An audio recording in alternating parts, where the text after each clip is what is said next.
ఆమె మాటలకు అతని ముఖం మీద చిరునవ్వు మరింత గాఢంగా మారింది. ఆమె ఇంకా లోపలికి నడుస్తూనే ఉంది. ఆ అడుగుల శబ్దం కూడా వినబడనంత మెల్లగా. అతను ఆ కిటికీ వైపు నుండి మెల్లగా తిరిగి ఆమె కళ్లల్లోకి చూస్తూ అన్నాడు, నిజం చెప్పాలంటే అవును అని అతను ఒప్పుకున్నాడు. అతని స్వరంలో ఒక విధమైన నిజాయితీ, కొద్దిగా సిగ్గు ఉన్నాయి.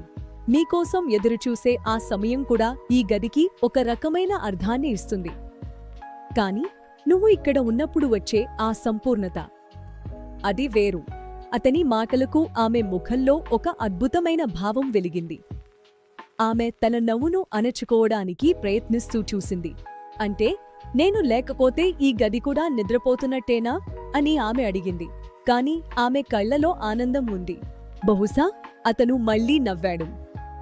కాని నువ్వు వచ్చిన వెంటనే నీతో పాటు ఒక కొత్త వెలుతురు, ఒక కొత్త ఆశ ఈ గదిలోకి వస్తుంది. అందుకే నువ్వు వచ్చినప్పుడే నా ప్రపంచం కూడా పూర్ణంగా అనిపిస్తుంది. వారి మధ్య ఒక విధమైన భావోద్వేగపూరితమైన నిశ్శబ్దం నెలకొంది. తమ మధ్య ఉన్న బలమైన అనుబంధాన్ని అనుభూతి చెందుతున్నారు.